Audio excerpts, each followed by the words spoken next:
in the pits and within that energy in the room and the other traders in the room, you're able to read the order flow in the room because it's happening there and then in the room, versus today where you're trading from screens remotely. If you want to read the order flow, you're using like level two charts, for example. You're not really getting that emotion, direct emotion. But as someone with your experience, potentially you're getting that from the actual candlesticks and the way that the moves are printing within the technicals versus what it used to be Correct. in the pits. Is there similarities that bridge the two? Well, yeah, there is. There is. Again, the specialist system was prominent. They dictated the flow. They had to buy and sell orders that were above and below the market on what's called a specialist book. And, depending on the level of player you were, i.e., the size of the order flow you used to have, when you went into a specific trading crowd, you want to know where the supply and demand is. Now, that wasn't public knowledge. But if you were a sizable player and had sizable order flow and you went into a trading stock, they know you meant business. And so they would help you and speak to you about where the order flow was, where was the supply, where was the demand. Okay, if you had a large buy order, you wanted to know where the supply was, and vice versa.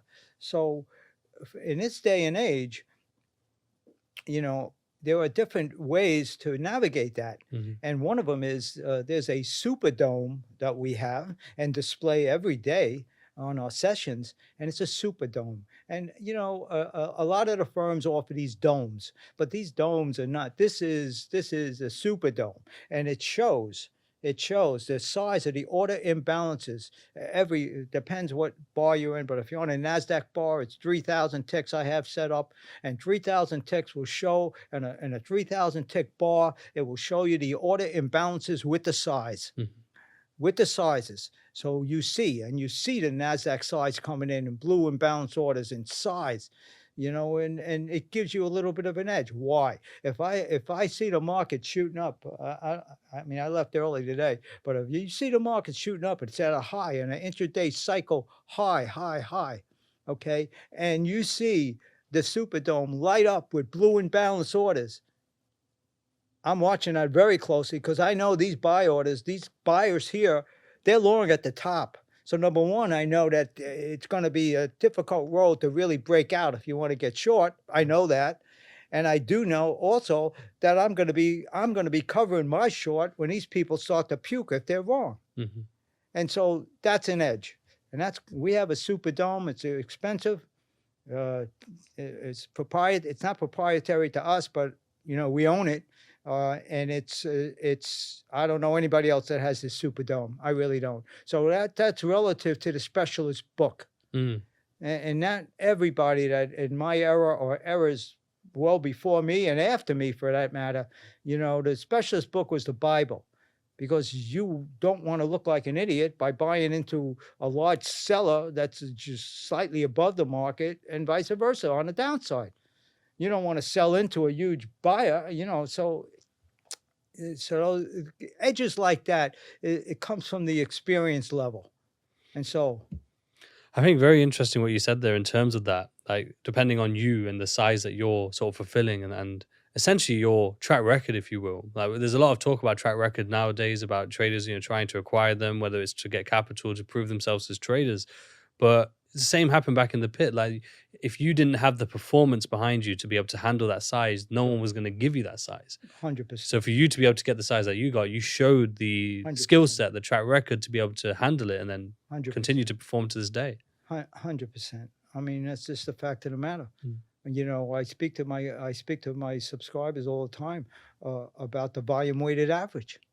And the 80% of the order flow that comes down today, the volume weighted average is a huge factor. Why? Because the size of the positions today, with the amount of money under management, you can't have a million share position if you're managing $10 billion or 20 billion.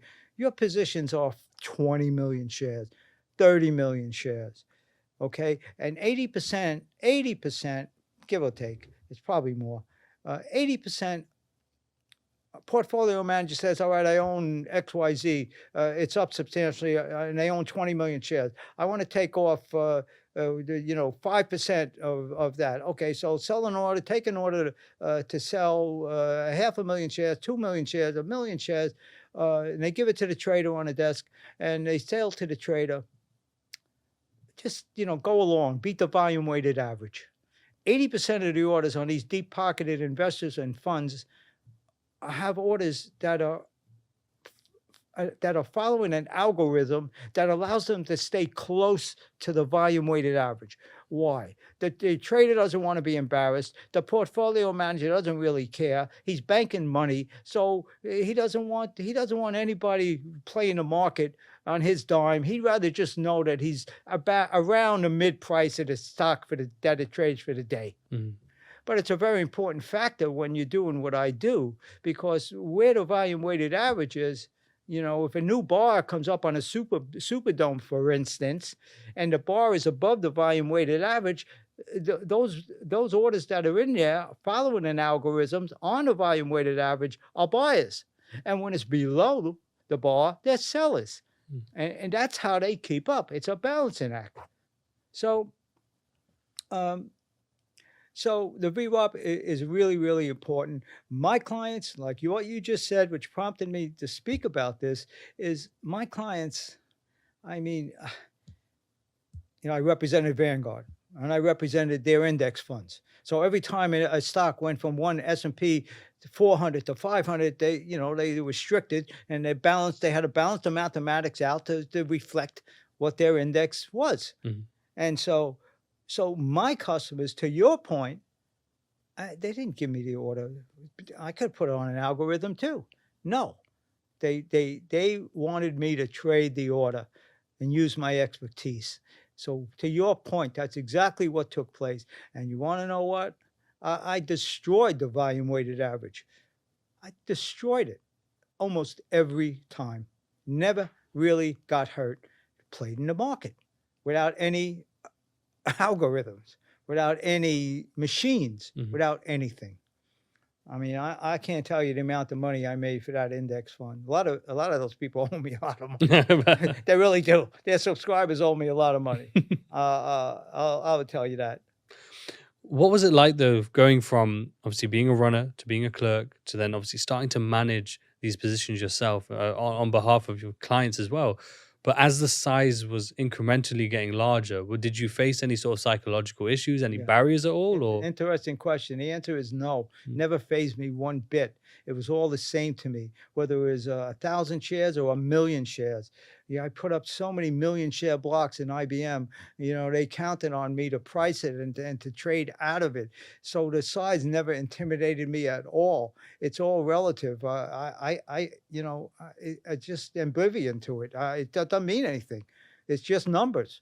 And so I just increase the numbers. And then no, the answer is no to your question. It never affects me at all. I never was intimidated by it, and it never affected me. Where do you think that came from? My upbringing in a very tough neighborhood, and in a lot of different ways. Mm. Drugs, wise guys, a lot of stuff. It was a good, nice middle class neighborhood in Queens, but there was a lot of stuff going on, a lot of stuff. And so, where did it come from?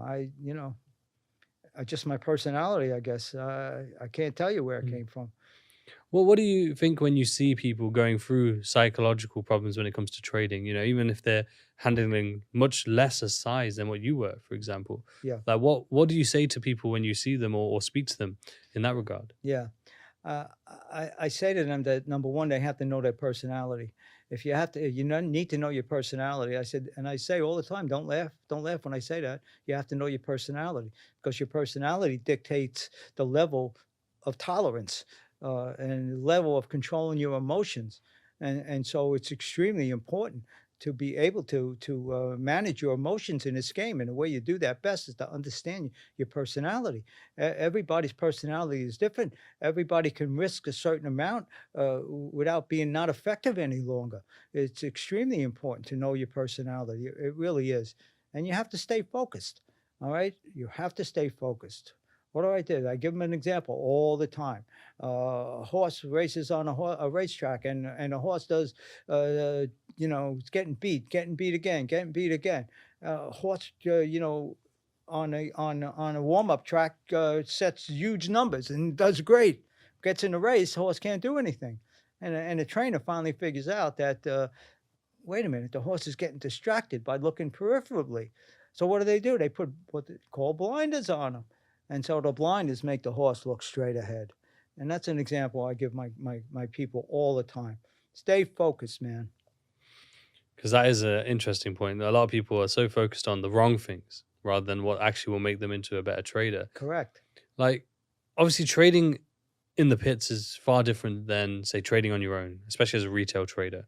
And as part of that, a lot of traders will need like trading plans, right? They'll need their systems that they follow in order to create their edge in the market. What can you speak to on in terms of like trading plans, maybe outside of the trading floor area, I guess? Yeah. Well, I had to Mhm. go through that. I really had to go through that because I had no experience trading, in front of screens until after I left. And so, what could I speak to that? Um, you know, People have to understand that what's good for one trader is not good for another trader. What one trader looks like or looks at, another trader looks at something different. So you have to understand that this game is wide in scope. It is wide in scope, and so you know manage your trades, protect your money, protect your investment with stop orders, but know what your limitations are with that. Just know what your limitations. I don't think I answered your question.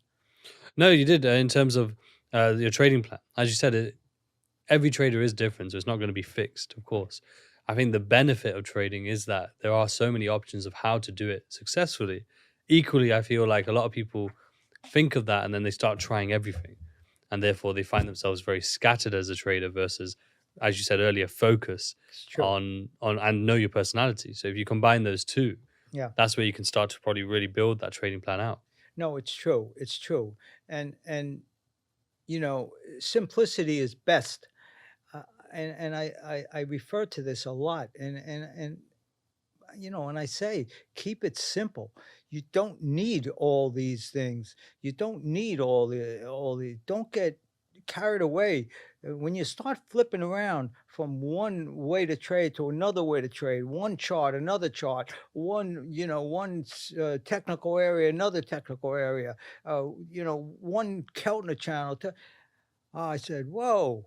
It's too much. You're confusing yourself, and I can delineate that, but you can't. You can't. And that's going to retard your growth Mm. by exposing yourself to too much. It's okay to get to an area. I had only two monitors, but I got to an area. You get to the area, but you need to conquer simplicity first, or you're going to retard your growth, like I just said, and you're gonna it's gonna stall your journey. This is a journey. Well, that's where a lot of people find themselves, I think, is that they find themselves in this boom and bust cycle where they're just they're not losing, they're not winning, they're just going on along sideways for a long chunk of their time, and Right. a lot of the time they're not really trying to learn, or to be fair, on the flip side, they're learning too much and Right. trying to overcomplicate things. Correct, because they think that's a quicker way to get to where Mhm. they wanna be, and they're wrong. What would you say in terms of people trying to manage larger capital? What is it that you've noticed? Because obviously you were handling large size, but I'm sure there were other players around you who you also recognized were handling large size too. What were the common traits among those people? Oh, that's an interesting question. The, common traits were keeping you cool, keeping you focused, not getting flustered, holding controlling your emotions. Do your best not to get swept away, in an emotional situation. And there were many, many, many, many. So, and those people were able to keep their cool, keep their focus. All right. Um, you know, Baseball player, Andy Pettitte, New York Yankees. It always stuck me, even when I was a kid watching this. His hat was bent downwards and bent in a way where he can only look forward. It's the same example. It's a simple example, but that's the kind of focus that you need. And so the people that were confident people were not intimidated by the size of the order flow, were straightforward, honest people who stated their case, all right, listen, man, I'm going to buy 1,000,000 shares of stock here. Okay. Tell me where the supply is. Tell me now. I'm putting up a block of a million one eight IBM right now. Don't anybody leave the crowd. Stay here. Tell me what your interest is now. All right. Customer A, customer B, this guy represents that. But the people who were straightforward and stated their case at the time, you put the block together and you slapped it on a tape. All right. And those are the people that impressed me growing up. And those are the people that I learned from as well growing up. People like that. Is there ever any sense of like missing those times? Because obviously that energy must have been so contagious, so Yeah. almost addictive to some degree, no doubt. Oh. And to not be in that environment anymore, even if it's been some time, do you ever miss those days and that sort of Well, that flow? Let's take a break for a minute there, guys, because I want to tell you about one of our sponsors, Alpha Capital. Now, without our sponsors, it's not possible for us to host such incredible podcasts around the world and get the level of guests that we are getting. So again, thanks to Alpha Capital for sponsoring the podcast. Now, Alpha Capital is one of the best prop firms in the industry. So far, this year alone, they have done over $50 million in payouts, which is absolutely incredible.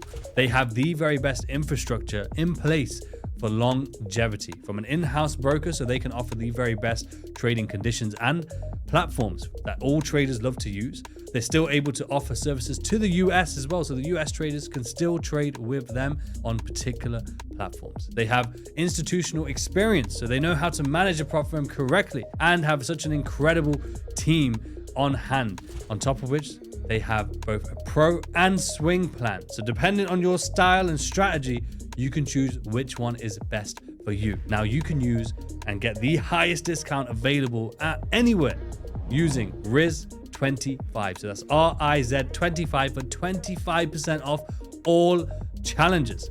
The link's in the description below. So let's get back to the episode. You know, I mean, it was the greatest education one could ever get. You know, I consider myself blessed and very lucky that I found my way there. I had no idea, trust me, none whatsoever. But looking back at it now, you know, been there, fine, another aspect of my life. I didn't expect to start LPQ trades. I did not expect it. I was trading my own money, like I said earlier. I did not expect to start a trading room. I did not expect to probably start a hedge fund by the end of the year. I did not expect any of it. I'm not the retiring type. I'm just not. So I'm occupied is the answer to your question. Do I miss that? No. Do I treasure it? Oh my God. Do I ever treasure it?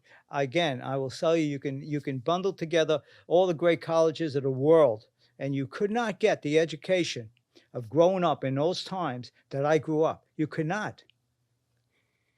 Experience is king, as they say, because even just when I look at footage nowadays, it's really just footage or stock photos of those times, and you see it, and a lot of the time maybe slightly dramatized with some music or whatever it may be, but you still see it and you think, wow, that must have been like chaos, that must have been crazy to trade in. But then when you speak to the traders like yourselves, you learn a whole other level of perception that's actually going on in those moments. It is chaos, but it's very organized chaos. 100%. It's very, as you say, educational to be in those moments, because you're learning and picking up on so much that today's traders, they don't get that same sense, right? No. They're learning, and it's not a negative thing necessarily, but they're learning just from the charts, normally by themselves in their office or at home, wherever it may be, but they very rarely know other traders. But in that environment, the only way to really know a trader is to then actually be in the room with all the traders. Bingo. I mean, you just hit it on the head. That's exactly right.